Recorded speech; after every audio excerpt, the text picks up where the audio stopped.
ahora sí. Entonces, aclarado el otro punto, vamos a el día de hoy, que es 2 de febrero, vamos a ver, de acuerdo a nuestra planeación, mm, la primera clase fue la presentación y ahora vamos a entrar con el estado del arte de los robots. Ahora, podría sonar un poco, pues no sé, si no estamos acostumbrados luego a las raíces de las palabras, podría haber luego ciertos, ruidos. Arte y tecnología en realidad comparten el mismo origen. Eh, Simplemente que uno es griego y otro es latino, pero representan lo mismo. Entonces, cuando nosotros vamos a hablar del estado del arte de algo, significa que vamos a hablar del estado de desarrollo de las cosas.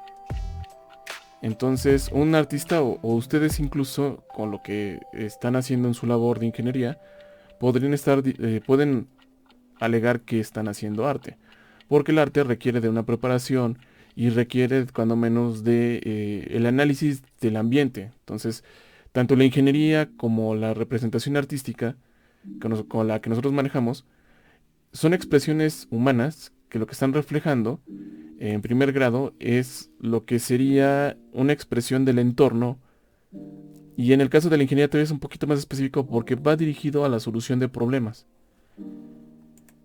Entonces, vamos a ver algunos antecedentes, abordar la parte del estado del arte, nada más que aquí es una parte muy amplia, debido a que a pesar de que hablamos de robótica, en realidad hablar de robótica en general es muy sencillo porque la gente lo aborda desde el punto de vista de automatización, pero conforme ha ido avanzando esta área de la ingeniería,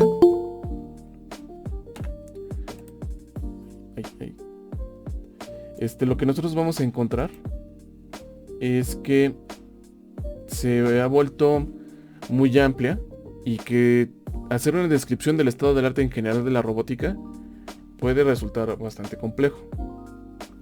Nada más déjenme revisar algo porque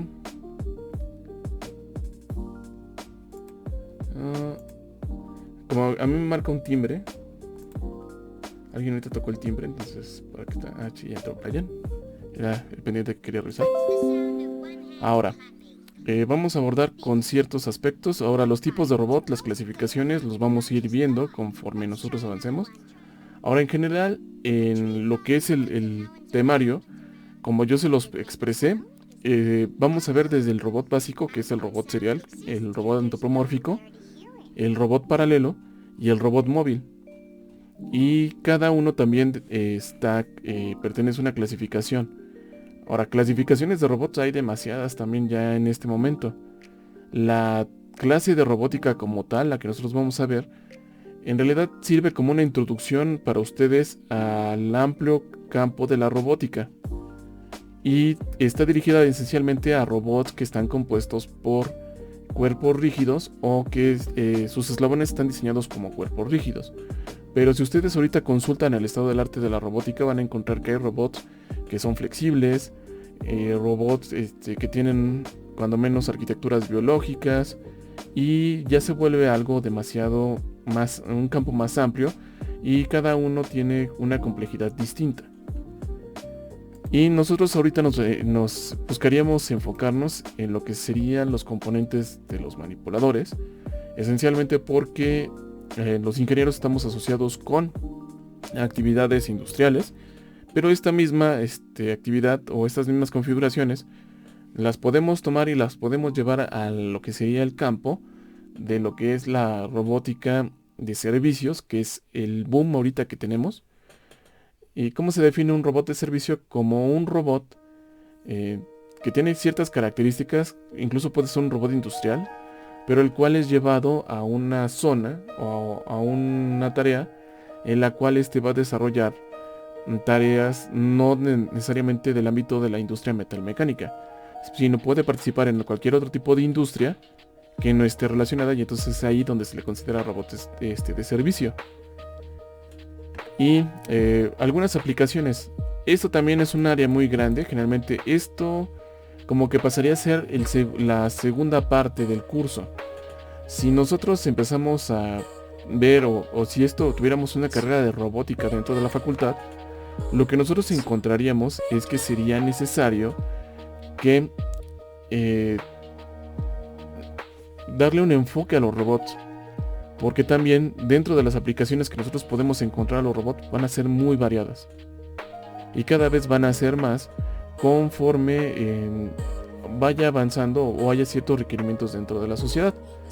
Para que se den un poquito de la idea de lo que puede pasar dentro del material, yo les puse por ahí unos videos. No. ¿Dónde se los puse? Si no, ahorita se los pongo. Nada más es cuestión de exportarlo de otra sesión. Sí, me parece que no los pasé. Y entran dentro del contexto de por qué la robótica ha recobrado importancia. Entonces ahorita los vamos a ver. Los vamos a empezar a poner. Ahora, como introducción del curso es que ustedes aprendan los antecedentes de la robótica, los componentes, las configuraciones y las características de los robots. Este objetivo es el establecido dentro del temario anterior que yo les presenté la vez pasada. Ya la actualización del temario es que ustedes no solo aprendan, sino que también comprendan, apliquen y puedan evaluar el comportamiento de robots para que puedan ser aplicados a diferentes esquemas productivos o a la realización de diferentes tareas.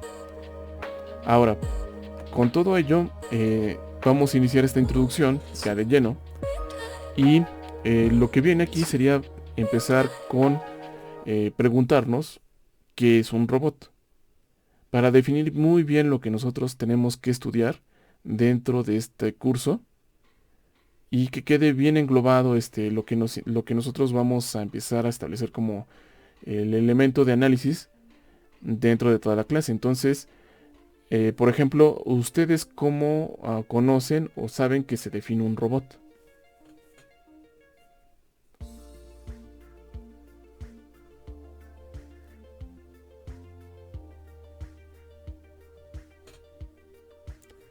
No, ninguno, Bueno, yo estuve investigando recientemente y digamos que entre definiciones en común pude encontrar que un robot es una máquina que ayuda a ciertas labores físicas, en términos generales, por así decirse.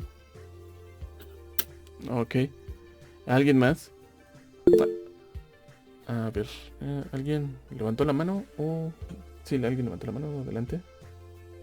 Adelante, Jessica. Bueno, algunos libros dicen que por la etimología es como la palabra robota, ¿no? Que es un esclavo, y se supone que esta máquina lo que hace es que ayuda al humano con sus labores, más no lo sustituye, ¿no? Ok. Y complementando lo que dijo el compañero. Ok, todo eso es correcto. Ahora lo que nosotros debemos de hacer ya sería como que profundizar más. Ahora, es una máquina. Vamos a entender primero por qué surge la necesidad de tener este tipo de dispositivos. Entonces, un punto muy importante es que la tecnología es algo que la tecnología es un presente y la ingeniería es una acción. Entonces, cuando nosotros hablamos de definiciones de tecnología, siempre hablamos que es una resolución de un problema. La aplicación del conocimiento a la aplicación a la solución de un problema. Cuando hablamos de ingeniería, es la aplicación del conocimiento a lo que es un problema. Las definiciones podrían sonar iguales, pero sería lo mismo como la definición de ética y moral. En realidad las dos definen lo mismo, pero una ya se define como tal como la acción. Entonces nosotros sabemos que un robot está dentro del área de la tecnología y que resuelve algún problema en general. Pero la tecnología lo podemos llevar como desde el punto de vista, desde la computadora que yo estoy transmitiendo, o su computadora o su celular, por donde ustedes están viendo la clase, que es un fruto. Entonces es un elemento que es ya una herramienta que es utilizada. Entonces, para poder llegar a esa herramienta que soluciona un problema, se aplicaron los conocimientos necesarios para solucionar ese problema. Entonces, dentro de lo que es nuestra área tecnológica, podemos decir que lo que a nosotros nos interesa, tanto desde el punto de vista del análisis de los robots, es analizarlos y saber cómo vamos a aplicar el conocimiento para aplicarlos dentro de una solución. Ahora, las tecnologías no son caducables. Simplemente llegan tecnologías nuevas y las sustituyen. Entonces, un ejemplo, lo que yo le estoy poniendo en la imagen, pues es un ejemplo de la tecnología de la Edad de Piedra. Y no es que la tecnología de la Edad de Piedra no exista. Siguen existiendo piedras y palos y elementos para hacer esas mismas herramientas, pero ya hay herramientas mejores que solucionan este problema. Entonces, actualmente lo que está pasando con la robótica es que es una herramienta que está modificando las cosas. Entonces, hay sistemas productivos de automatización y lo que está pasando es que estas nuevas herramientas que se están diseñando, pues lo que están haciendo es que están resolviendo los problemas de una manera diferente, creando nuevo conocimiento. Entonces, un punto muy importante que hay que reconocer dentro de la robótica, de los que nosotros estudiamos robótica, es que es un área que todavía está en desarrollo. Entonces, vamos a ver cómo llegamos al primer robot. Ahora, la diferencia entre una máquina y una herramienta es también muy, no está muy clara. Desde el punto de vista que existen las máquinas simples, que son herramientas. Simplemente una máquina, pues es un conjunto de elementos que funcionan y dan un efecto. Pero la aplicación de ese efecto ya lo convierte en una herramienta. Entonces siempre ha habido tecnología y siempre ha habido elementos que buscan o que tienen como objetivo esencial el simplificar las tareas. Yo siempre les he preguntado en cada semestre cuál es el valor principal que contamos las sociedades modernas, o en general casi todas las sociedades. ¿Cuál es la parte más, lo que tiene más valor?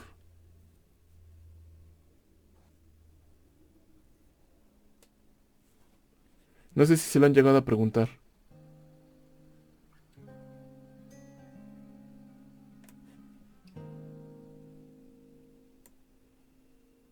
Bueno, lo más valioso que tiene las personas. Adelante. No se lo han preguntado. Bueno, lo más valioso que nosotros tenemos es el tiempo. Entonces, para que nosotros podamos tener una capacidad de vivir o cuando menos de pasar por ciertas experiencias, lo que requerimos es consumir el tiempo.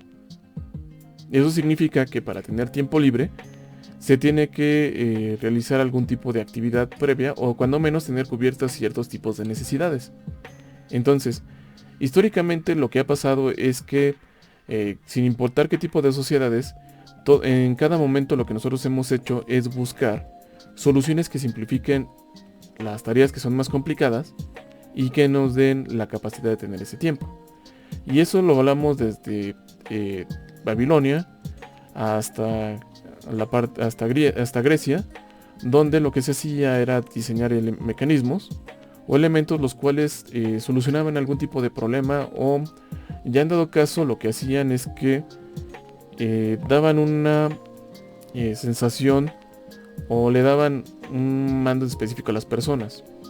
Entonces, por ejemplo, las puertas de Alejandría es un mecanismo hidráulico que simulaba la entrada del dios Apolo al templo, y eso lo que hacía es que brindaba cierta seguridad en este caso a los gobernantes para confiar o para que la gente confiara en ellos. Entonces es algo que pasa, que siempre ha pasado, ¿no? Siempre cada estructura social lo que busca es generar cuando menos elementos que permitan tener una cierta estabilidad también dentro del ámbito social. Entonces eso es un punto importante que debemos de considerar cuando nosotros estemos hablando de lo que sería tecnología. Después esa tecnología empezó a migrar cuando muchas soluciones fueron ya encontradas desde el ámbito, por ejemplo, de la realeza francesa. Lo que empezaron a hacer es invertir más que nada en conocimientos para generar diferentes tipos de dispositivos. En la primer fuente de movilidad fue el fuego y el agua. Entonces significa que eso siempre tiene que estar relacionado con la energía. Después, o en el Renacimiento, lo que pasó es que en muchos casos, lo que pasó es que el conocimiento se empezó a combinar entre sí. Se empezó a combinar lo que era el conocimiento de la mecánica para generar ciertos efectos. Entonces, los ejemplos son muy claros con las máquinas de Leonardo da Vinci, con la creación de los autómatas. Por ejemplo, Jacques Bacon lo que hacía era pues simular el comportamiento de seres vivos de tal manera que podía ser recreativo. Entonces aquí lo que tenemos es cómo se simulaba, por ejemplo, el comportamiento de un pato al ser alimentado. Y conforme fue avanzando todo eso, la complejidad de los elementos fue evolucionando. Ahora, esto fue de manera muy limitada. Porque lo que pasó es, o bueno, lo que pasaba en ese momento, pues es que no había métodos de producción de elementos tan precisos. Entonces simplemente aquí lo que vemos son esta serie de autómatas que podrían escribir ciertas cartas, pero para que lo puedan hacer requerían de mecanismos complejos, y en ese tiempo no existían los elementos que generaran esos mecanismos. Era un trabajo de relojería y era un trabajo muy amplio. Simplemente una persona sola no lo puede hacer. Requería a lo mejor del trabajo de diferentes talleres y después la organización. Entonces son trabajos muy laboriosos. ¿Cuándo empezó a cambiar todo esto? Cuando hubo una manipulación o las personas fuimos capaces de empezar a manipular la energía de una manera más libre. ¿Cuándo empezó toda esa manipulación de energía? Cuando entramos en el siglo XVIII, la revolución industrial. Entonces lo que pasó es que nosotros empezamos a generar máquinas las cuales podían aprovechar el poder del vapor en cualquier lugar y podrían producir productos. Esto tiene un gran impacto social, ya que antes lo que había es que las producciones se enfocaban esencialmente en artesanos. Entonces, cuando se genera o la tecnología libera eso, hace que cualquier persona entrenada que no le tuviera que dedicar su vida a generar un cierto producto, pudiera hacerlo de manera libre. Entonces es ahí donde empieza la revolución industrial. Se libera todo el entorno, pero desgraciadamente pues ahí hay varios aspectos, ¿no? Porque cuando tú generas una tecnología, no necesariamente el entorno está preparado para ella. Es justamente ahorita más o menos lo que ahorita también está pasando. Estamos viviendo como que un evento repetido de lo que pasaba en el inicio de la revolución industrial, pues donde, por ejemplo, en ese caso, pues las jornadas de trabajo eran muy amplias y en ese tiempo pues cualquiera podía trabajar desde un adulto hasta un niño. Entonces eso pues es un cambio que trajo la revolución industrial. Ahora aquí también eso estaba limitado en ese momento porque pues cada empresa requería cuando menos de tener un elemento generador de energía, que en ese caso pues era tener su propio generador de vapor. Pero cuando se evolucionó un poco más en la tecnología, ahora el impacto fue en la transmisión o la generación de otro tipo de energía, que fue la electricidad, y una revolución también en el transporte. Entonces también el cambio radical que hubo en el transporte fue que ya no se requerían animales o lo que se llama marcha viva, que serían caballos o bueyes, sino que ya simplemente lo que está pasando aquí es que ya tienes elementos que te permiten hacer transporte. Entonces con esto podemos decir que la mecánica ya sí es una mecánica avanzada y con un buen nivel. Ya la generación de este tipo de elementos también lo que conllevó es que a la generación a la generación y el establecimiento de procedimientos de producción. Entonces ya en este punto nosotros como humanidad ya teníamos la capacidad de poder producir máquinas con un nivel de complejidad ya de manera considerable y reproducirla en varios momentos. Entonces significa que entonces ya puedes tener cualquier tipo de elemento complicado, y también conforme las máquinas iban evolucionando, también su complejidad o su precisión iba mejorando. Pero de repente también vino otro tipo de revolución, que fue la aparición de las computadoras. Hace poco, si quieren pueden checarlo en Veracitum, no es que no hubiera computadoras tampoco antes, sino sí había computadoras, pero eran computadoras analógicas, que lo que hacía era analizar ciertos tipos de información. La ventaja de tener una computadora, por ejemplo, la primera computadora reconocida como tal es la ENIAC, y era porque manejaba un lenguaje digital. El manejar un lenguaje digital lo que permitía, a diferencia de una computadora o de una máquina que analizaba señales analógicas, es que nosotros lo que podemos hacer es que, como una señal digital no tiene una representación tal cual, es decir, es algo simbólico, le podemos agregar cualquier propiedad. Entonces, en el caso de ENIAC, lo que se hacía era utilizarla para empezar a calcular trayectorias balísticas. Entonces ahí se asociaba esencialmente con movimientos, con cinemática. Posteriormente, ya cuando termina la guerra, estas máquinas empiezan a ser utilizadas para otro tipo de funciones. Entonces, es por eso que esta computadora se considera como el primer elemento o la primera computadora real, porque es digital. Ahora, el problema que tenía esta computadora era que era muy amplia. Simplemente para que se den una idea, ahorita que ya podamos regresar a las instalaciones, pues todos conocen en su mayoría lo que es el auditorio del anexo. Entonces, en una primera instancia, ese auditorio no era un auditorio, era una sala donde estaba la computadora. Entonces, si ustedes le preguntan a otros profesores que pasaron más o menos por esos tiempos, lo que les van a contar es que en esa sala lo que había era una computadora de este estilo, y estaba dedicado para que los alumnos la utilizaran, llevando obviamente sus tarjetas perforadas. Entonces, lo que pasó posteriormente pues es que,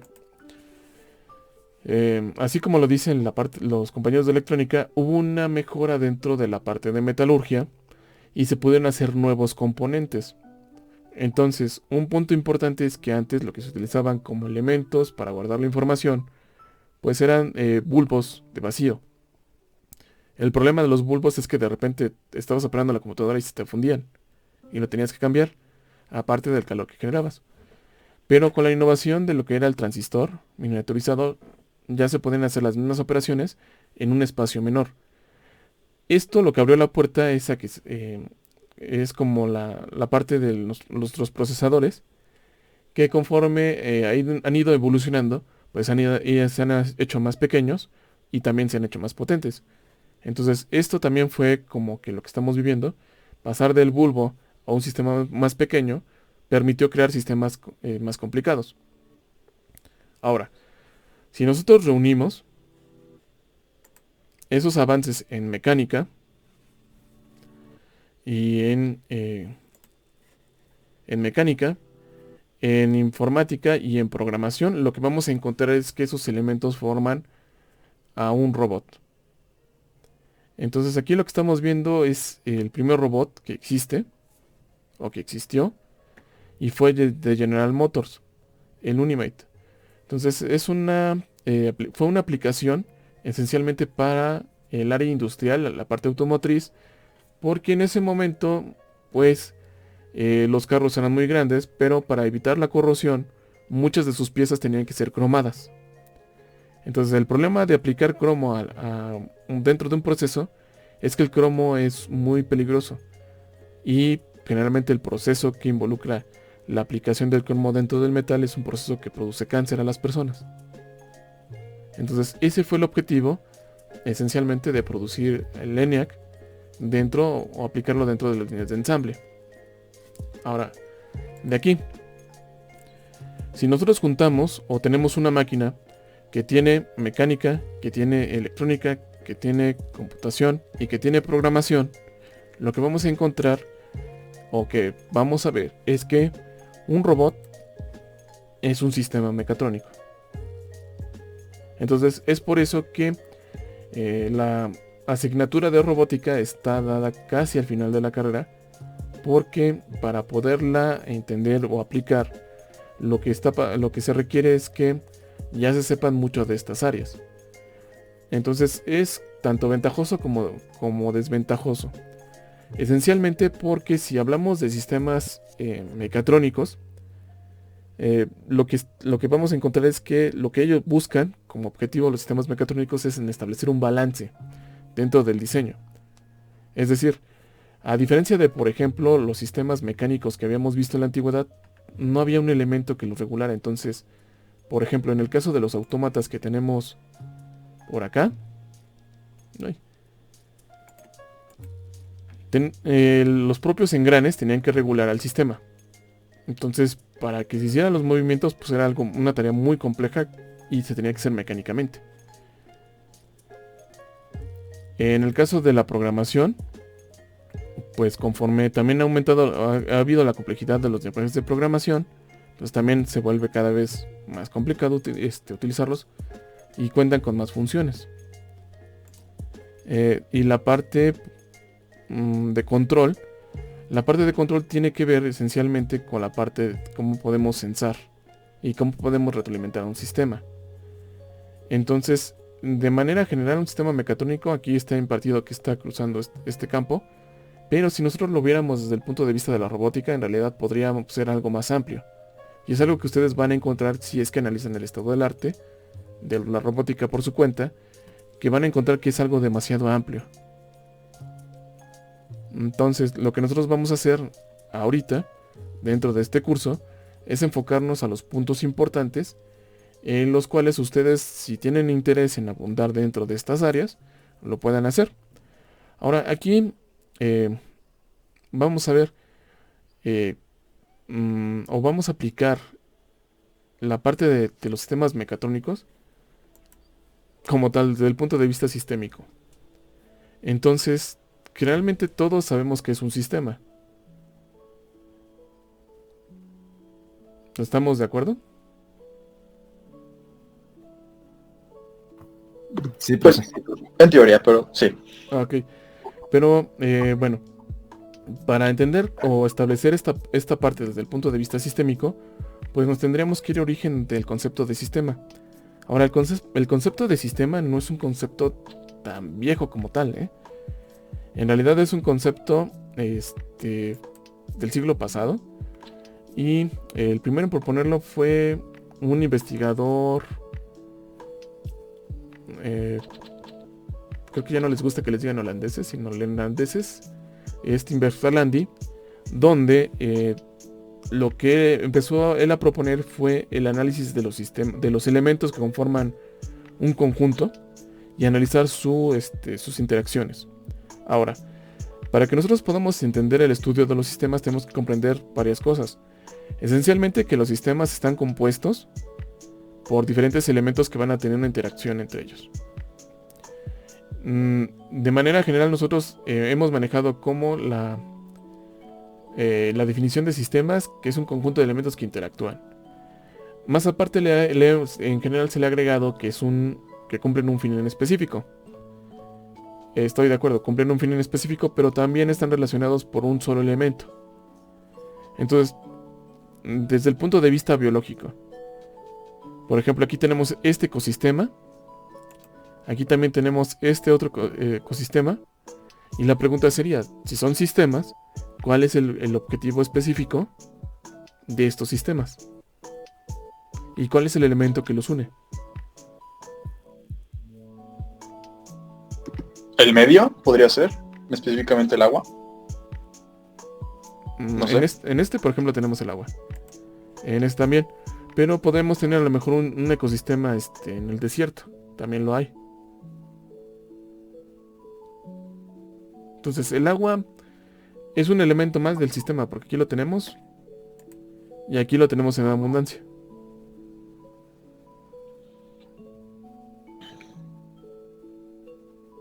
Bueno, no es tan complicado. No es. No es tan complicado. Lo que pasa, ahora vamos a verlo desde el punto de vista científico. Y en realidad lo que nosotros tenemos en los sistemas, en general sean biológicos, mecánicos, mecatrónicos, el sistema que ustedes quieran, las relaciones están dadas por relaciones de energía, por relaciones de intercambios de energía. Es la parte más básica que nosotros vamos a encontrar. Entonces lo que está pasando aquí es que nosotros tenemos un intercambio de energía entre todos estos seres.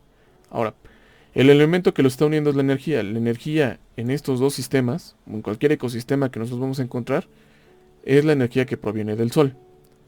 Significa que los elementos que se encuentran aquí, de alguna manera están interactuando mediante la energía que provee la parte solar. Ahora, no necesariamente todas las relaciones que se van a presentar dentro de un sistema son relaciones que pueden ser asociadas directamente. Entonces, generalmente está este meme donde pues dicen lo que una persona normal ve y lo que alguien, un ingeniero o un físico ve. Pero en realidad un físico de verdad tampoco ve esto. ¿Por qué? Porque al final todas esas iteraciones están puestas de una manera ideal. O sea, en realidad nosotros no podemos ver estas interacciones de manera general. Es imposible.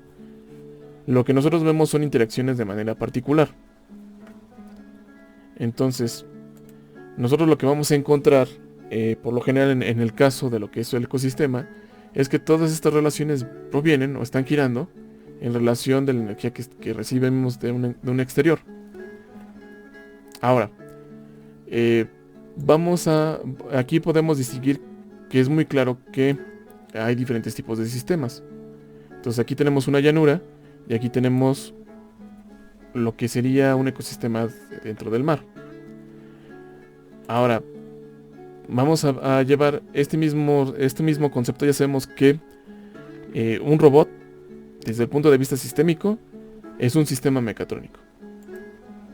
Ahora la pregunta sería, ¿todo sistema mecatrónico sería un robot?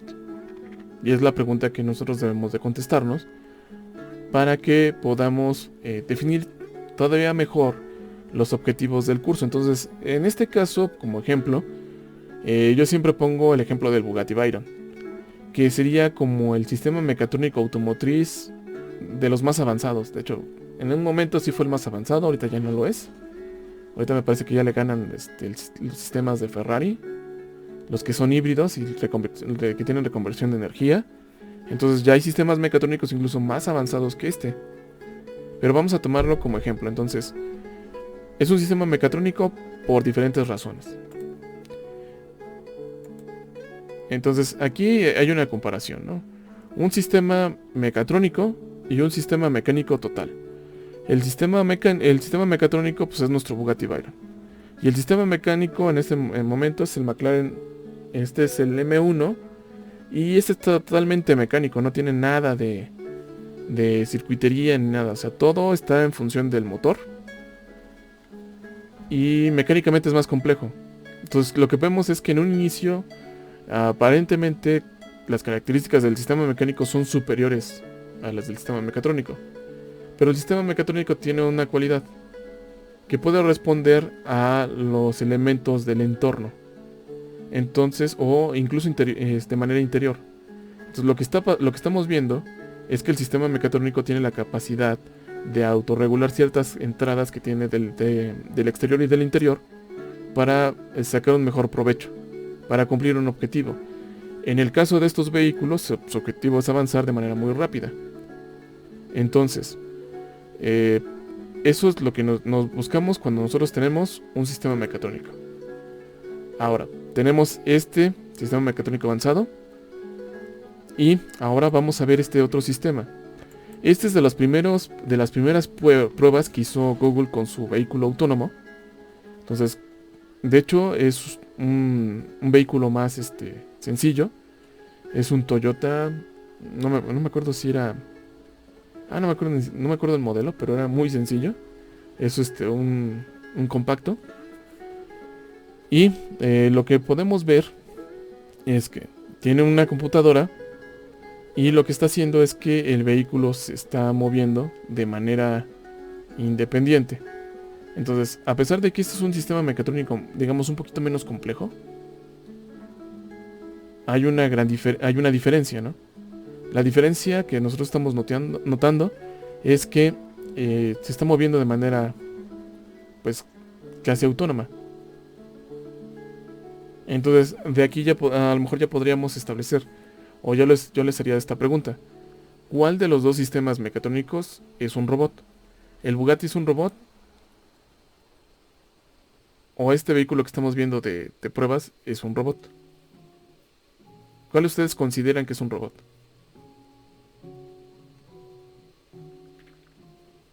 Yo diría que los dos, profe. Ok, ¿por qué? Bueno, pues ambos están programados para diferentes circunstancias. Por ejemplo, del Toyota está programado para detectar objetos a cierta distancia y poder manipular la dirección para poder esquivarlos. Y en el caso del Bugatti, están programados, como usted lo dijo anteriormente, para adaptarse a los medios. En caso, yo lo veo así, que entrara a una terracería, se adaptaría o regularía el tipo de velocidad o la forma de manejo. Si fuera lo contrario, que estuviera en una zona lisa, con el video se mostró que el alerón se movía para poder tener ahora sí que el medio a su favor. Ok. Entonces, no sé, ¿alguien está de acuerdo o alguien opina algo diferente? Ahorita lo que estamos... Adelante, perdón. No, pues es que lo mismo, comparto la idea de Miguel. Me parece muy sensato, la verdad. Ok. Entonces, de aquí tenemos esta parte. ¿Alguien más que tenga que quiera expresar algo?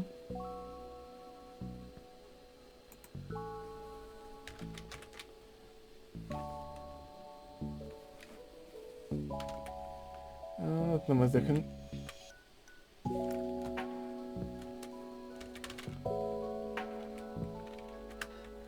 Ahora, vamos a verlo desde el punto de vista ahora de los robots que conocemos. Entonces vamos a hacer diferentes comparaciones.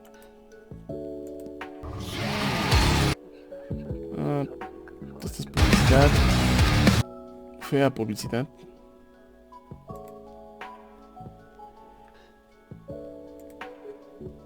Y aquí lo que tenemos, dejen quito los subtítulos, es, tenemos estos robots.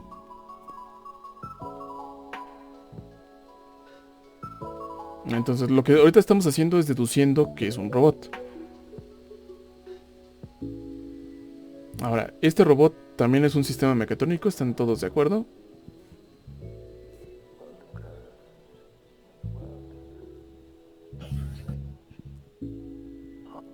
Ahora, ¿cómo está actuando este robot a diferencia de, por ejemplo, ¿en qué se parecen y en qué se diferencian con cada uno de los ejemplos que les había puesto anteriormente? Con el Bugatti y con el carro de Toyota.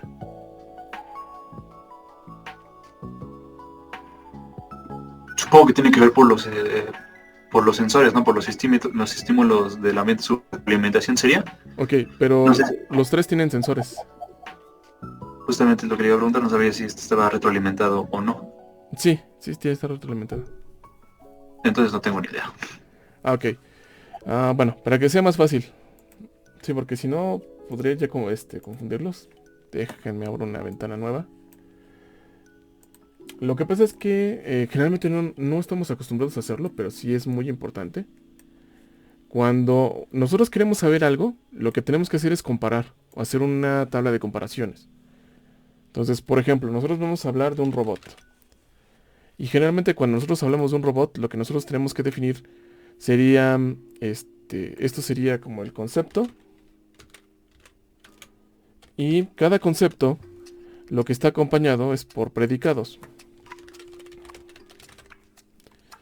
Los predicados son elementos que lo terminan de definir por características. Entonces, dentro de este concepto o de candidatos tenemos, por ejemplo, al Bugatti, al autónomo de al carro de Toyota, y tenemos estos robots industriales. Entonces, el primer predicado que ahorita acabas de mencionar es que tiene sensores, ¿no? Y en este caso los tres tienen sensores.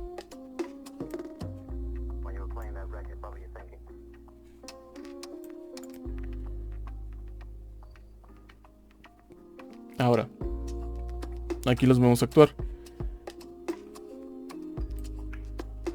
¿Qué sería otra cosa que compone cada cosa? O sea, por ejemplo, del Bugatti, ¿qué otra cosa tiene?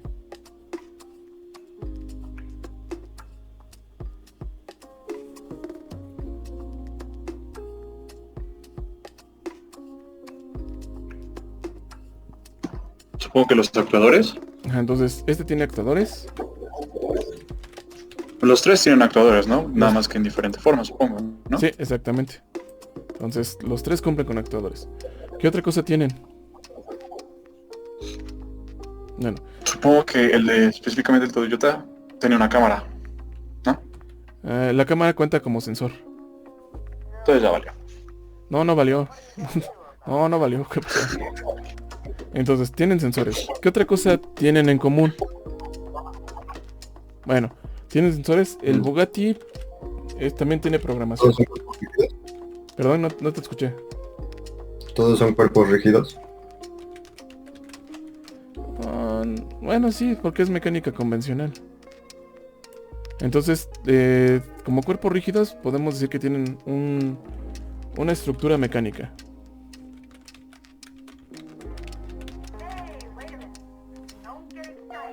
Podemos hablar de la sencillez en su forma, bueno, no sé, como en su cuerpo, tal vez por el hecho de que pues los brazos nada más son tres actuadores juntos, ¿no? Tal vez la taxonomía del robot en sí.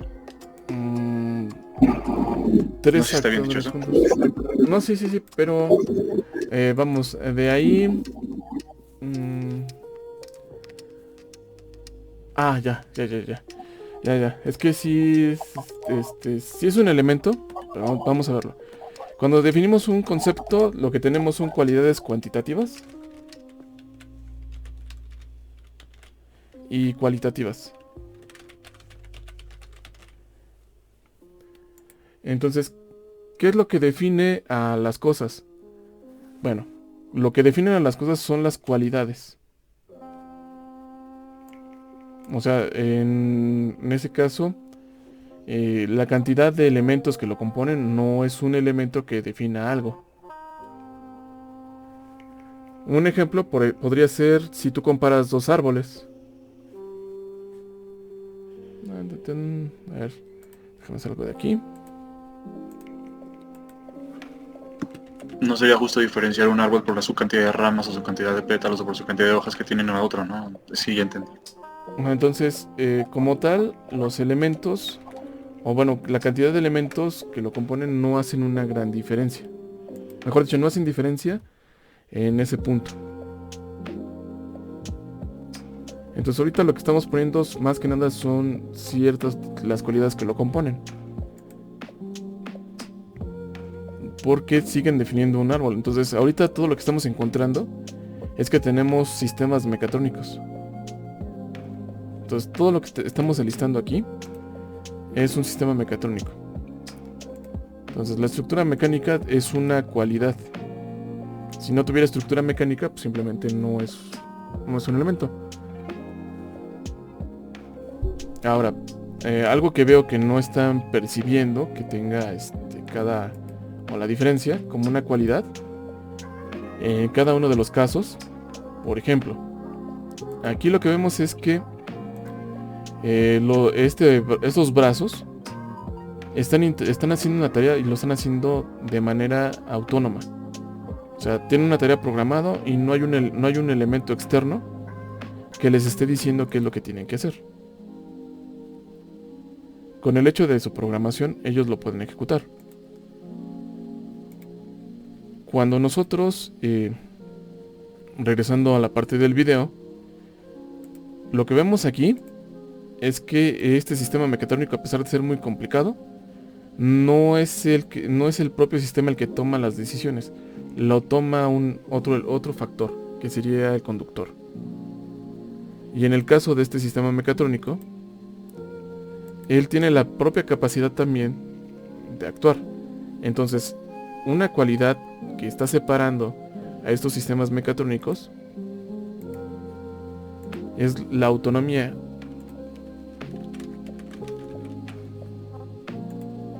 Y aquí sí, el Bugatti no es autónomo, porque él sí no se puede aprender por sí solo y moverse. Entonces, algo que nosotros vamos a manejar para definir a los robots es que tengan un cierto grado de autonomía. Que sean capaces de realizar tareas programadas por sí mismos. Entonces, esa es una cualidad de los robots. Ahora, también existen robots que quedan en un rango intermedio, que serían, por ejemplo, los teleoperados. Pero también dentro de la teleoperación hay ciertos esquemas donde el robot no es totalmente autónomo o depende en específico del operador. Entonces, y aquí pues, lo escribí con una falta de ortografía, después lo corrijo. O mejor de una vez.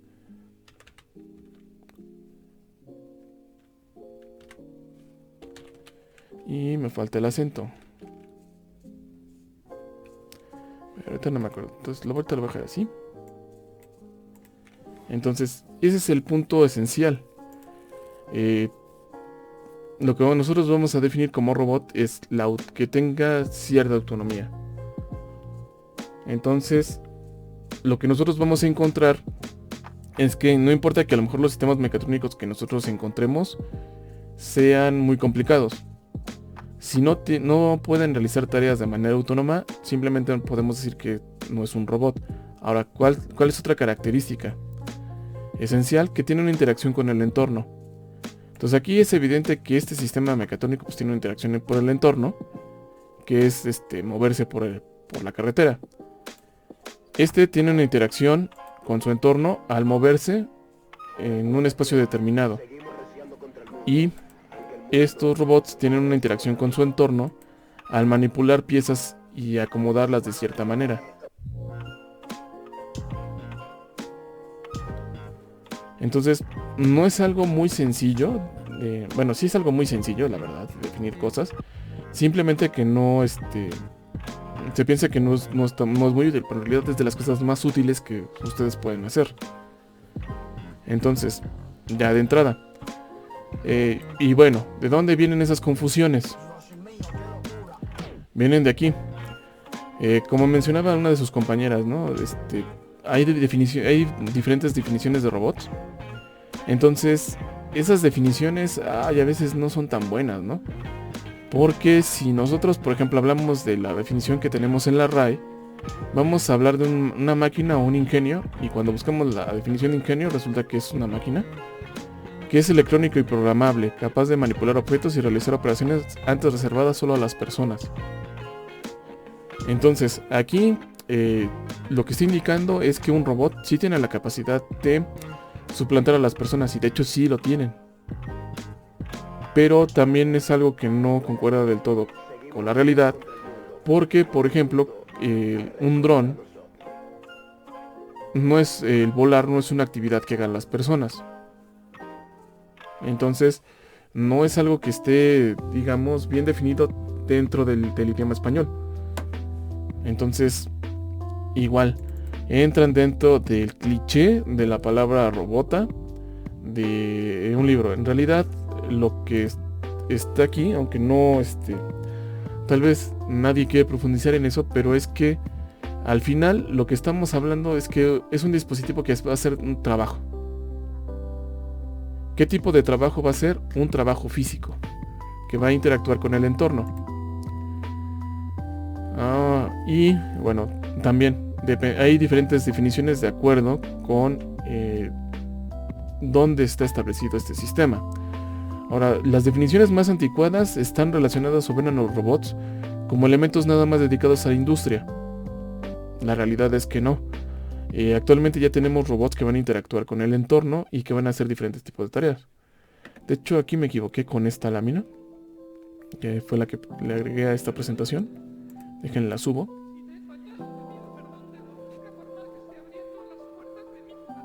Sí, porque estaba actualizando la presentación. Ahora, una definición muy aceptable que a la mayoría que estamos en la Academia de Robótica en la facultad nos gusta es como Jean-Claude Latom en su libro de Robot Motion Planning lo define y nos dice que un robot es una máquina versátil y que puede ser un brazo o un elemento que tenga muchas juntas, muchos dedos, muchas llantas, muchas piernas, una plataforma volante. O sea, es una máquina la cual cuenta con actuadores, sensores, un sistema de control, un sistema de computación y que va a interactuar con el espacio, con su espacio que lo rodea, con su entorno real que realmente se maneja, y que esa interacción va a seguir con las reglas de la física. Entonces, en general, lo que nosotros vamos a manejar como un robot va a ser una máquina. En nuestro caso, incluso lo podemos mejorar diciendo que esto es un sistema mecatrónico, porque ya un sistema mecatrónico ya quedamos definido que entonces es una máquina que ya cumple con las características de tener un sistema mecánico, un sistema de sensores, un sistema de control y que puede ser programado para realizar una tarea en un entorno en específico, siguiendo estas mismas reglas. Ahora, para que ustedes puedan ver o a lo mejor atacarlo de otra manera,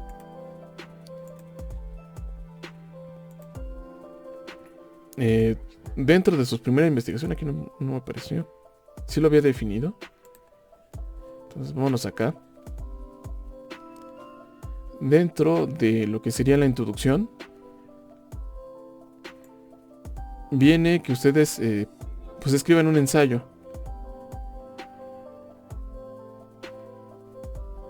acerca de la definición de robot.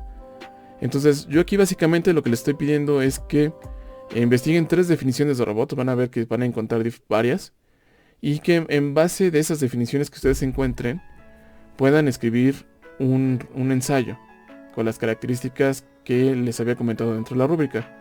Ahora, eso también lo pueden consultar aquí. Aquí también viene los elementos que deben de constatar su rúbrica. Entonces la rúbrica no tiene que ser mayor a una cuartilla. Entonces eso ya lo tienen como tarea y está programada para que la entreguen el 9 de febrero. Es decir, el próximo miércoles. Ahora, un detalle importante es que yo le estoy pidiendo una bibliografía y se lo estoy pidiendo en un formato en específico. Aquí les puse APA, pero también puede ser IEEE. Entonces ustedes lo van a encontrar. Generalmente también es algo que nosotros carecemos, que es el manejo correcto de la bibliografía o el manejo correcto de la mesografía. La mesografía sería las páginas de internet que ustedes están consultando. Y los formatos, pues hay varias formas de obtenerlos. Uno es que ustedes utilicen un programa de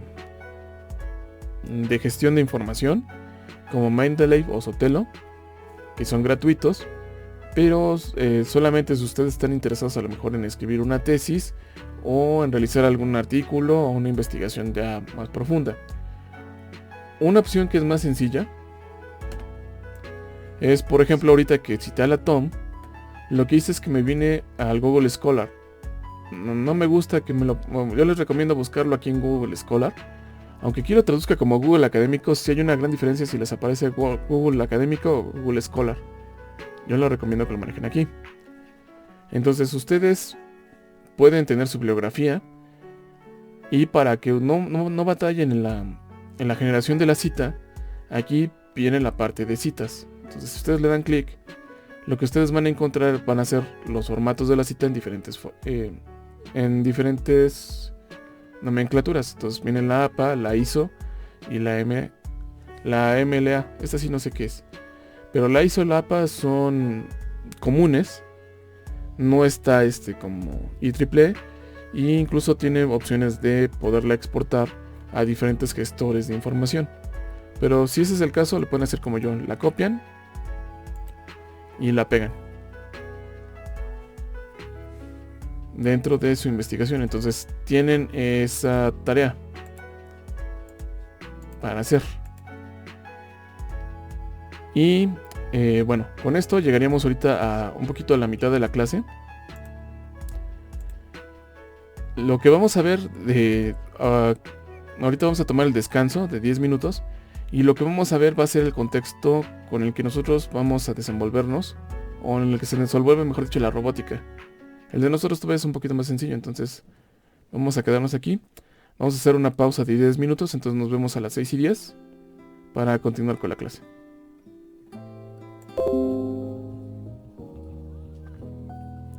Bueno, ya pasaron los 10 minutos, entonces vamos a continuar con la clase. Entonces,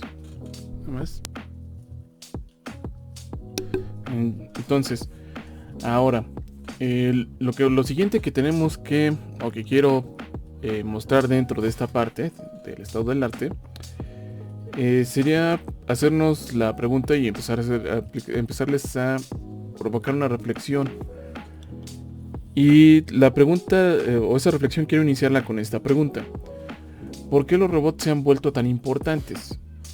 Y eso me refiero, ¿por qué llamarlos importantes? Bueno, lo que ha pasado es que a ustedes ya les tocó, pero ya cada vez hay más tarjetas de desarrollo. Ahorita puse un Arduino, pero podría ser una Raspberry, una Jetson Nano o cualquier otra plataforma ya más avanzada, en la que ustedes pueden programar y pueden conectarla a diferentes transductores o drivers para manejar robots o otro tipo de dispositivos.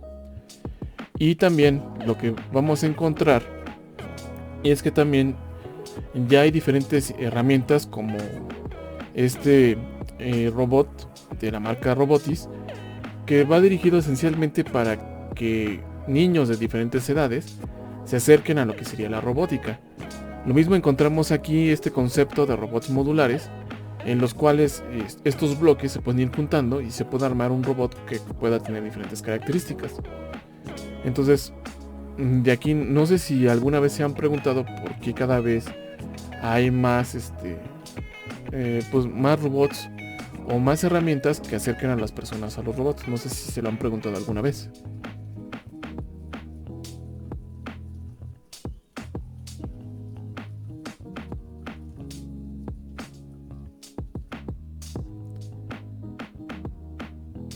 Bueno, la respuesta es muy variada, pero esencialmente la podemos relacionar con un aspecto esencial.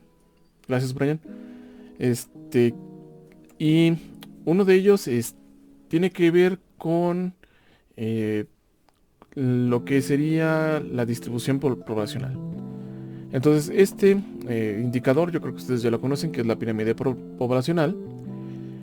Y lo que nos muestra esta gráfica es la distribución por edades de las personas que habitan en el mundo. Entonces podemos ver esa distribución en diferentes años y una distribución planteada a futuro. Entonces, ¿por qué se le llamaba pirámide poblacional? Bueno, porque generalmente siempre ha tenido la forma de una pirámide. Siempre hay rangos de edad que cuentan con mayor población, y conforme iba avanzando el tiempo, las personas que vivían dentro de estos rangos de edad pues iban disminuyendo por diferentes cuestiones. Ahora también lo que ha pasado es que a partir de la vida y de las innovaciones tanto en medicina como en la parte de economía o en la parte también de tecnología, las expectativas de vida dentro del mundo y de los países han ido cambiando.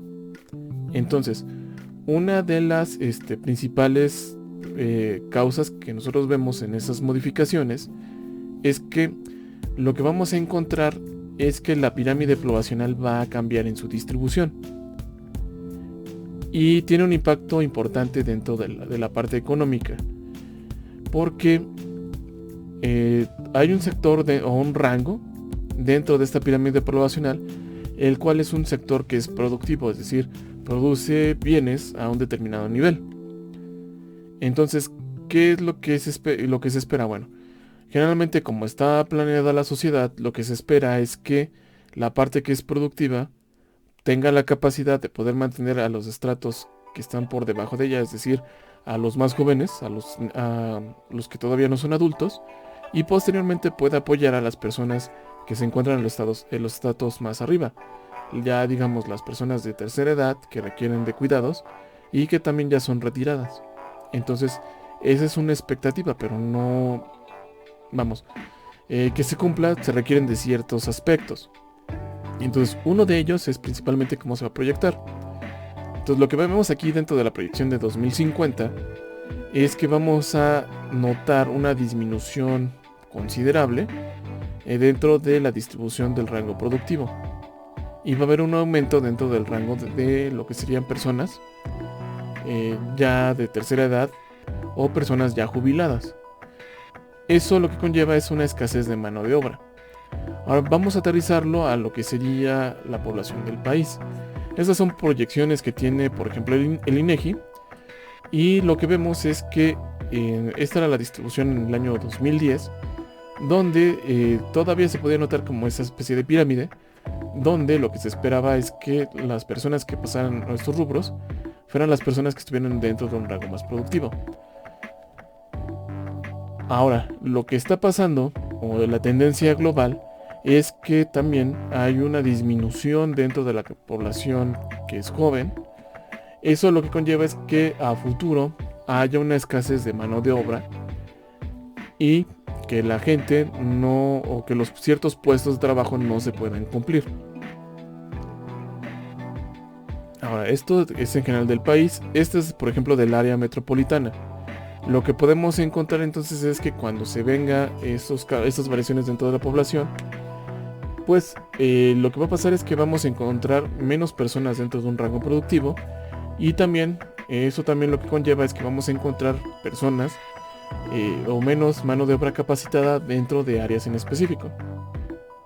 Entonces eso lleva a diferentes problemas,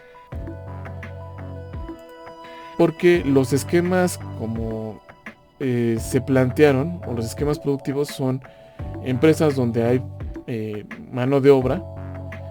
Generalmente son obreros que realizan algún tipo de tarea, y que ya sea que realicen alguna acción de embalaje o que realicen la producción de algún tipo de suplemento. Entonces eso pasa, pero lo que está pasando es que entonces, al haber menos personas que puedan ser contratadas por una empresa también, pues también lo que va a pasar es que va a haber menos vacantes. Ahora, aquí también viene otra pregunta. Generalmente, aunque son puestos de trabajo, también son puestos de trabajo los cuales no tienen una alta remuneración, porque no son puestos de trabajo que sean que impacten mucho. Y eso se debe también a que cada vez la automatización de los procesos pues requiere la ocupación de menos personas. Entonces eso significa que las personas que hagan este tipo de tareas también va a verse golpeado dentro de su capacidad adquisitiva. Entonces, en realidad, la manera de resolver esto, o una manera de que se puede resolver, es en estos tipos de trabajos, los cuales, digamos, no son muy agradables, se haya un esquema de automatización, y que las personas que tienen estos puestos pasen a hacer otro tipo de tareas, digamos, que tengan un mayor impacto económico. Entonces, eso lo que requiere es que las personas pasen un esquema donde tengan que aprender cosas nuevas, y que esos conocimientos que aprendan puedan aplicarlos ya en esquemas de productividad. Entonces, y eso, esta imagen, no me acuerdo por qué lo tenía. Ah, bueno, y eso, este video ya es viejito. De hecho, aquí tengo el navegador. Déjenlo busco. Porque es más o menos como era un almacén de Amazon antes.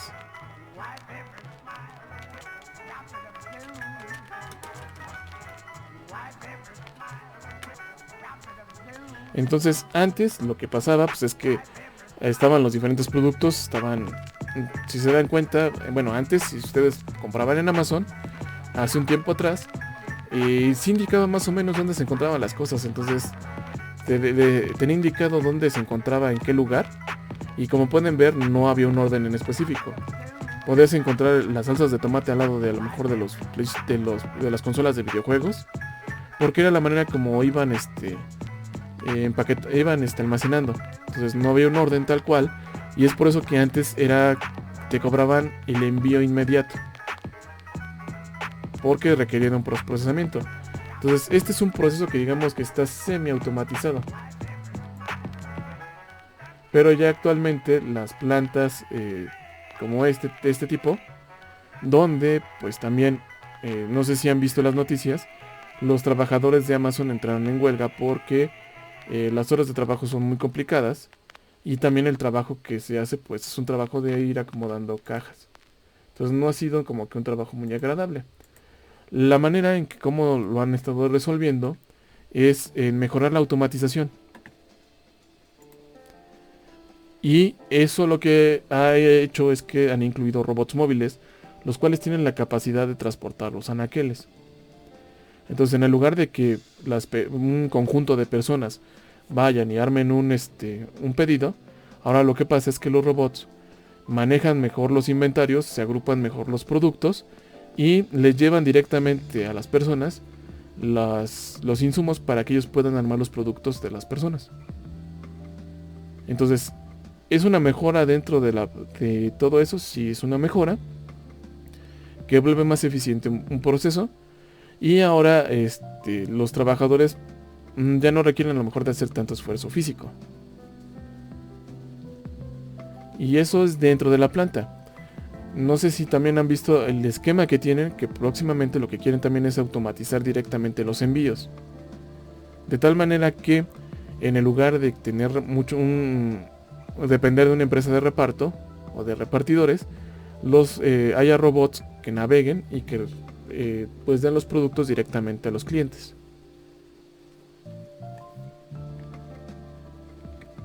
Y lo que buscan es solucionar otro tipo de problemas. Entonces este es un tipo de automatización donde se ocupa robots.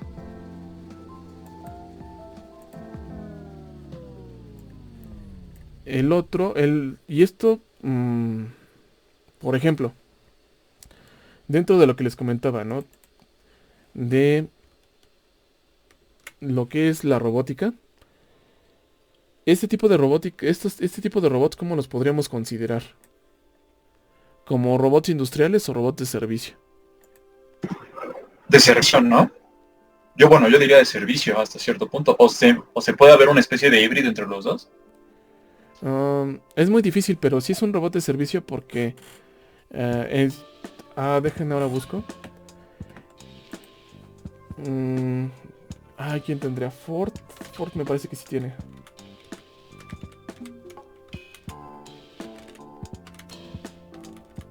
Es que algo le pasa luego a mi teclado, que creo que ya se le está acabando la pila.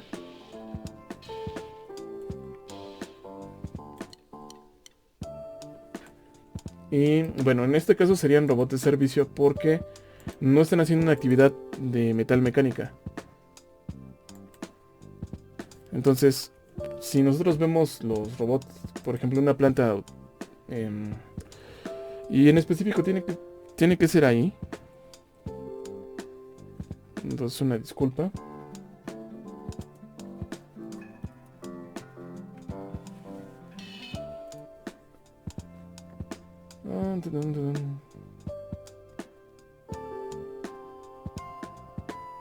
No lo encontré. Encuentro estos mismos.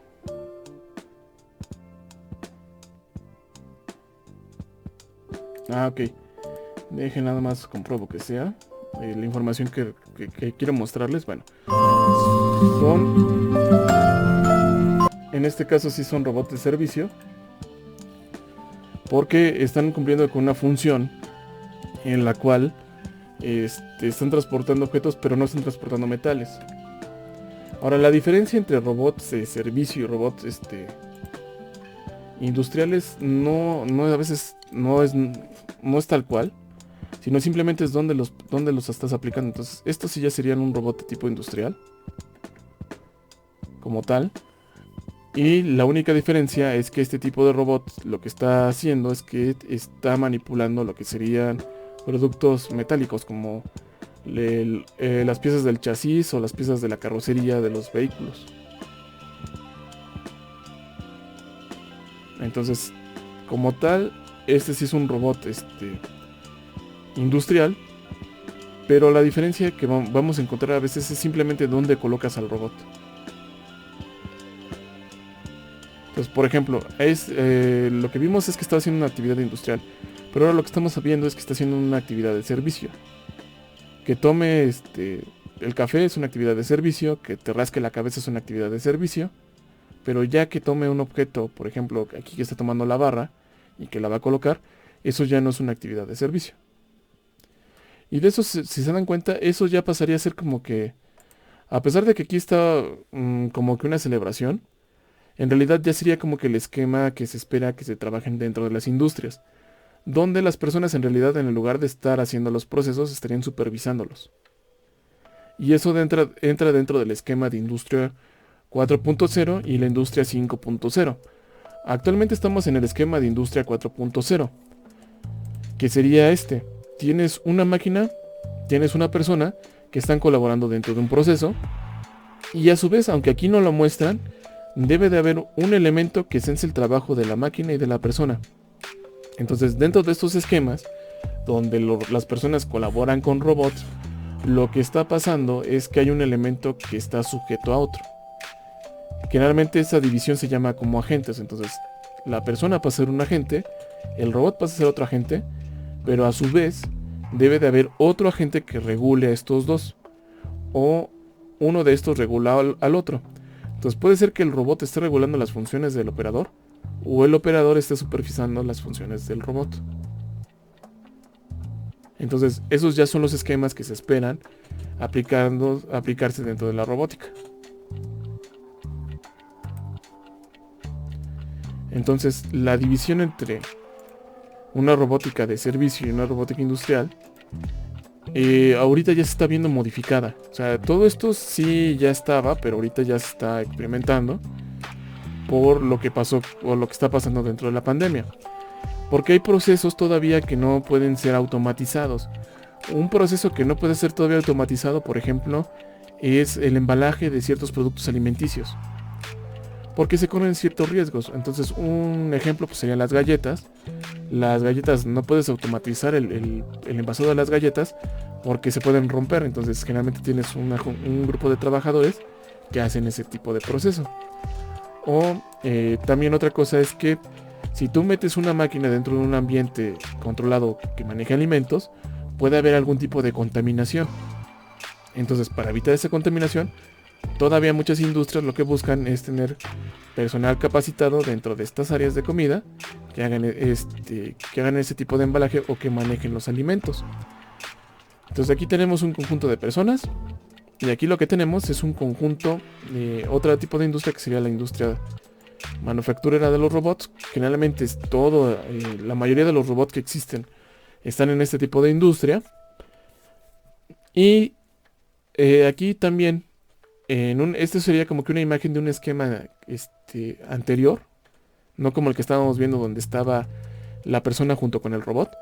Aquí sería como que un esquema anterior todavía de algunos procesos de manufactura en la industria automotriz, donde los robots hacen cosas muy puntuales. ¿Se acuerdan? También en el video pasado lo vimos. Y la diferencia es que en este tipo de esquemas los robots no interactúan con las personas. De hecho, lo que ustedes pueden ver es que está la línea de producción y los robots están enjaulados. Todo lo que está a su alrededor es un espacio vacío y es un espacio de seguridad. El objetivo de esos espacios vacíos es que si hay algún problema, la gente tenga dónde moverse. Otra cuestión es que a pesar de que son robots, el sistema de sensado que tienen no les permite reconocer elementos de su entorno. Entonces, por ejemplo, si hay un trabajador cerca del proceso y por alguna X razón el robot pierde el control, puede lastimar a ese operador. De hecho, ya ha habido casos en los cuales un técnico de mantenimiento en Volkswagen le estaba dando mantenimiento al robot y de repente el robot empezó a operar por sí mismo y terminó lesionándolo y posteriormente le causó la muerte. Entonces es por eso que en la industria generalmente se maneja un dicho: si es bonito y funciona, si es ingenieril y funciona, mételo dentro de una caja, con la idea de que se eviten los problemas de seguridad y que también nadie corre un riesgo. Entonces es como se maneja, pero actualmente lo que se maneja como otro esquema dentro de la robótica son los robots colaborativos, los famosos cobots. Y busco un cobot. Un cobot de industria 4.0. Entonces, ¿cómo funcionan los planteamientos de los cobots? Bueno, ese tipo de esquemas, que es lo que actualmente se está desarrollando y que ya hay avances, es que tú tienes un robot. Y a diferencia de los robots que estábamos viendo de color naranja, aquí es una industria, pero también tienes personas. Y como les platicaba, hay otro elemento, otro agente, que es el que regula el funcionamiento del robot. Entonces, en la mayoría de las celdas de manufactura flexible que manejan con robots, los robots son instrumentos que le van proporcionando el material de producción a las máquinas. Entonces aquí lo que estamos viendo pues es que están haciendo este tipo de producción, están tomando los objetos y los llevan a las máquinas para que se complete un proceso. ¿Por qué se hace esto? Bueno, por una razón esencial. La mayoría de estos movimientos que estamos viendo son movimientos repetitivos. No significa que una persona no los pueda hacer, pero si una persona repite ese tipo de movimientos en una jornada de trabajo de 8 horas, lo que le va a producir va a ser un daño. O sea, va a producir se va a atrofiar los músculos que utilice. En cambio, un robot puede realizar ese mismo tipo de operaciones de manera continua y lo puede hacer en jornadas largas hasta de 24 horas. Entonces, lo que puede pasar es que en el lugar de tener una persona con un robot, puedes tener una jornada de trabajo para la persona y la celda puede operar todavía de manera continua. Y otra de las ventajas que tiene el empleo de cobots es que ya se han manejado ciertos esquemas de control que le permiten colaborar de manera segura con las personas. Aquí si es necesario, las personas sí se pueden acercar a los robots de una manera segura. Déjenme, lo encuentro, porque también por aquí estaba.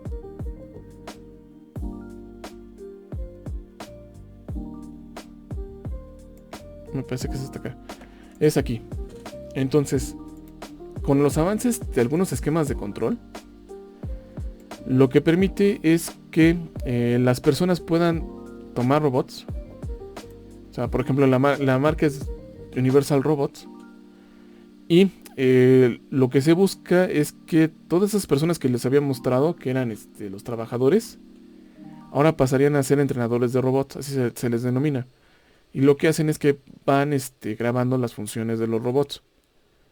Para ello, lo que tiene que tener el robot es tener una capacidad de sensado distinta, en la cual le permita interactuar o manejar las fuerzas de interacción con el entorno.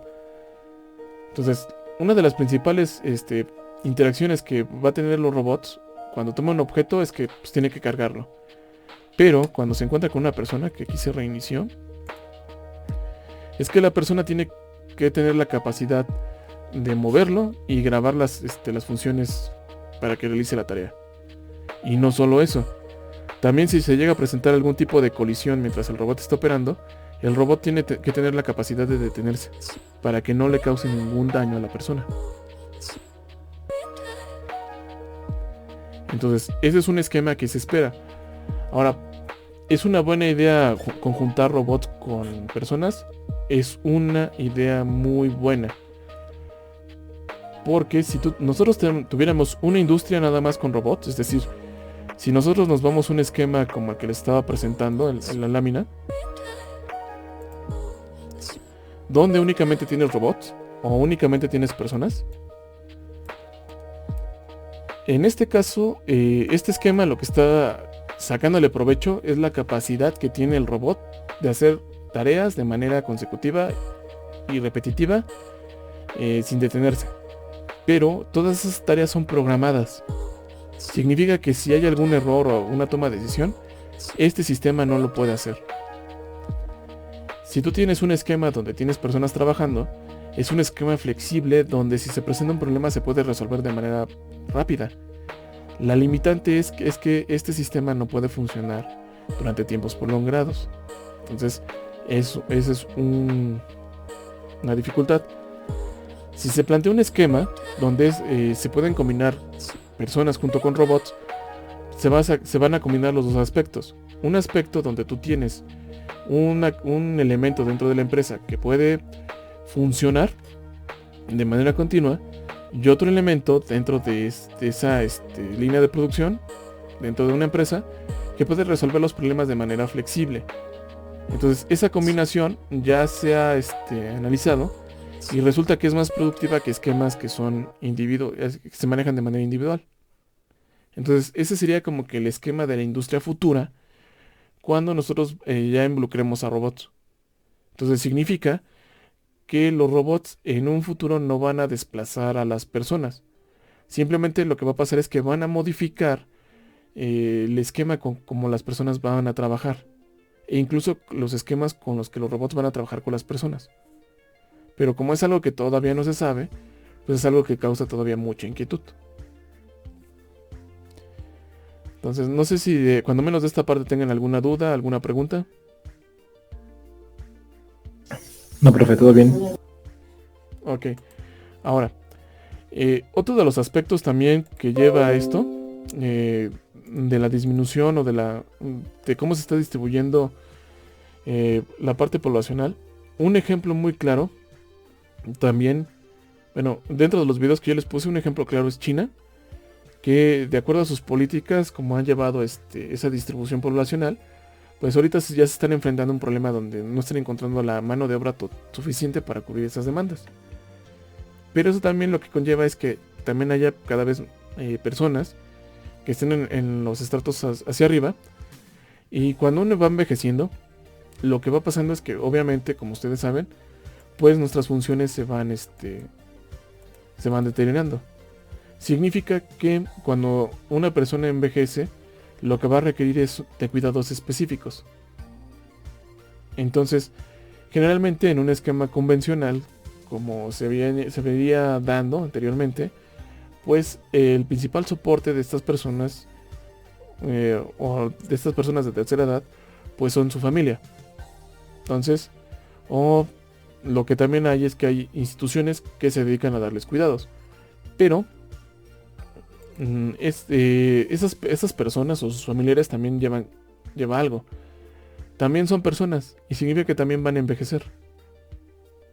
Entonces, si ustedes han visto las noticias también, ya en ciertas partes de Europa, principalmente en Alemania, ya hay una escasez de personal médico que ayude a las personas de la tercera edad.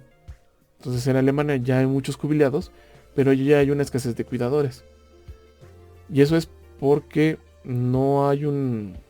poblacionalmente no hay tantas personas jóvenes, y entre todas estas personas jóvenes también tendría que haber personas que hayan decidido estudiar ciertas carreras dirigidas al cuidado de las personas. Entonces no lo hay. Entonces de ahí, otro esquema que se ha estado estableciendo dentro del área médica, pues es la aplicación de robots en apoyo a diferentes cosas o aspectos del área médica. Uno de ellos es el manejo de los pacientes para transportarlos, también para la aplicación de medicinas o de material riesgoso. Y otro que también es muy importante también es en el manejo, más que nada en el aspecto quirúrgico, perdón. En el aspecto quirúrgico porque igual, la población del mundo es amplia y eso significa que no siempre va a haber especialistas adecuados que en todos lados que puedan realizar ciertos procedimientos. Entonces, lo que se plantea dentro del esquema médico es que se creen robots que puedan realizar o colaborar con cirujanos para realizar operaciones teleoperadas. Un ejemplo es el robot Da Vinci, y el objetivo de este robot es facilitar la realización de procedimientos pues que son delicados, y también lo que se busca es que cuando se pueda se puedan mejorar los esquemas de telecomunicación, se puedan hacer teleoperaciones. De hecho, ya hay regiones en varias partes del mundo donde ya se hacen teleconsultas. Entonces ya no requieres tener un especialista o ir al especialista, por ejemplo, de una ciudad a otra. Ya puedes hacer una cita virtual y el doctor ya te puede recetar. Pero eso significa que debes de tener cuando menos, o debe de haber un lugar en específico que permite establecer los diagnósticos. Entonces ese tipo de procedimientos también los podría hacer algún tipo de dispositivo, ya sea un robot o una máquina o un instrumental bien definido. El otro aspecto pues es el aspecto doméstico. Entonces, dentro del aspecto doméstico, a pesar de que nosotros pensemos, porque estamos en una casa, que es algo muy sencillo, en realidad lo que vamos a encontrar es que dentro del aspecto doméstico hay demasiada complejidad, porque dentro de una casa hay diferentes espacios, o sea, diferentes lugares determinados donde se realizan actividades, y cada una de esas actividades conlleva diferentes aspectos, ya sea riesgos o el uso de determinadas herramientas. Por ejemplo, el lugar donde nosotros dormimos tiene una configuración en específico donde pues nosotros pasamos el tiempo y está planificado para hacer cierto tipo de actividades.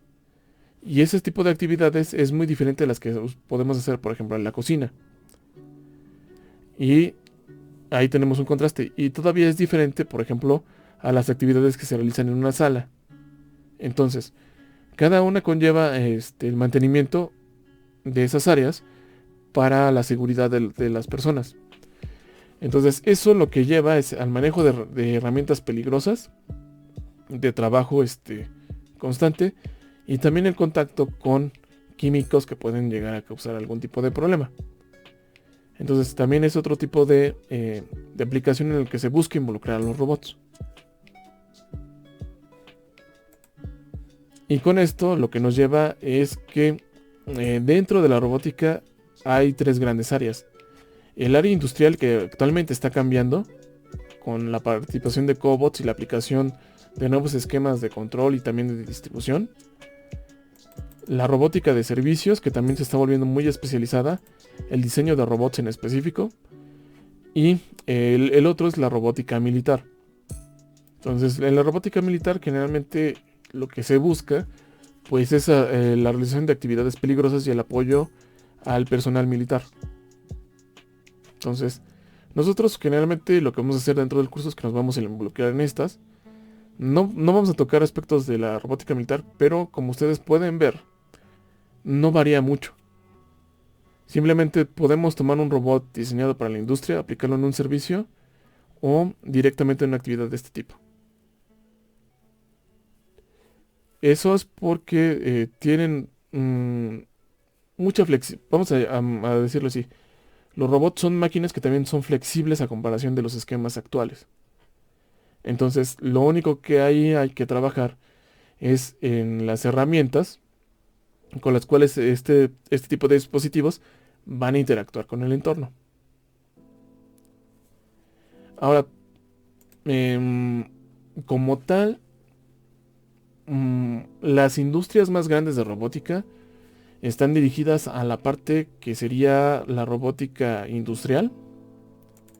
Y ahí podemos encontrar como fabricantes como KUKA, ABB, FANUC, Y actualmente también ya hay ya podemos determinar que ya existe una empresa grande de robótica, de servicios, que sería Tesla. Tesla sería la empresa de robótica, de robots móviles más grande del mundo, donde cada uno de sus vehículos es un robot móvil que puede circular en un ambiente. Y en la parte militar pues hay colaboraciones, ¿no? Ahí generalmente lo que se maneja son por proyectos. Y la serie de proyectos que nosotros, al menos yo conozco y que lo hace mediante concursos, sería mediante el Buró de Desarrollo, que sería los concursos de DARPA, donde lo que se hace es que se proponen el diseño de ciertos robots para resolver problemas. Uno de ellos, por ejemplo, hubo un concurso de DARPA para meterse a reactores nucleares y poderlos apagar. Y con lo de la nevada de Nueva York, lo que pasó es que cuando llegó la nevada y también la marea, se llenaron todas las tuberías y todo lo que está en el subsuelo de Nueva York de hielo. Entonces fue necesario, o mejor dicho, era muy riesgoso que las personas se metieran a hacer ese tipo de mantenimiento. Entonces lo que hizo DARPA en ese concurso fue abrir una convocatoria para robots que pudieran explorar ese tipo de áreas. Entonces en cada uno de ellos hay pues ya hay industrias, cada vez va a ser más común. Yo de hecho cada vez que luego voy a la facultad o salgo, ya cada vez es más común que me encuentre un auto eléctrico o un vehículo Tesla. Entonces sí me he encontrado ya varios Teslas circulando aquí por mi casa. Y bueno, en nuestro caso lo que nosotros vamos a empezar a trabajar va a ser la parte de la robótica serial y la robótica paralela. En un inicio también el curso está planteado para que ustedes puedan esencialmente entrar a la robótica industrial. ¿Y por qué se da el auge de los robots industriales? Bueno, esencialmente por la flexibilidad que les comentaba. Entonces, para poderles mostrar a qué me refiero con esa flexibilidad, les pongo este video donde este robot KUKA lo que está haciendo es que está siguiendo trayectorias, moviendo esa herramienta de corte, con el fin de generar una geometría en específica. Ustedes ya tienen a lo mejor la experiencia de ver en manufactura flexible este tipo de máquinas. Máquinas CNC, una fresadora automática o una fresadora manual. En ese caso, las geometrías que se pueden construir con ese tipo de máquinas van a depender con los grados de libertad del cabezal y de la mesa. Generalmente eso se dice que son la cantidad de ejes. Entonces, la facultad, las máquinas fresadoras convencionales que tenemos, son máquinas que tienen alrededor de 4 ejes, pero no son automatizados. En manufactura flexible ustedes van a encontrar máquinas de CNC que tienen 5 ejes. Cada uno de esos ejes significa que es un grado de libertad, una manera en que la máquina puede posicionar la herramienta para hacer algún tipo de tarea o una determinada geometría. Ahora, cada una de esas máquinas lo que requiere es una instalación en específica de sus cimientos. Entonces, si ustedes ven, bueno, no es un buen ejemplo el taller de la facultad, porque lo que tiene es que las máquinas pues están puestas sobre bloques de madera. En realidad lo que deberían de estar es que deberían de tener un cimiento específico para que las fuerzas que se generen mientras se corta el material no la volteen. Las máquinas que sí están cimentadas son las que ustedes van a encontrar en manufactura flexible, y lo que van a encontrar es que abajo de la máquina lo que se requirió fue establecer un cimiento muy pesado, para que igual las fuerzas que se generan en el movimiento de las partes de esas máquinas no las vayan a voltear. Ahora, lo que ustedes están viendo es este robot. Un robot lo que requiere es una cimentación menos pesada, menos cuantiosa. Eso significa que si ustedes aplican o disponen un robot para hacer tareas de manufactura, pues van a requerir de un menor gasto. Aparte de que va a poder hacer en este caso este robot tiene 6 ejes, significa que puede hacer geometrías más complejas, que a cambio de las que podría hacer a lo mejor una máquina de CNC. Entonces, también la aplicación de los robots, también lo que está haciendo es que también está sustituyendo el uso de ciertas herramientas convencionales. Esencialmente herramientas dentro de la manufactura.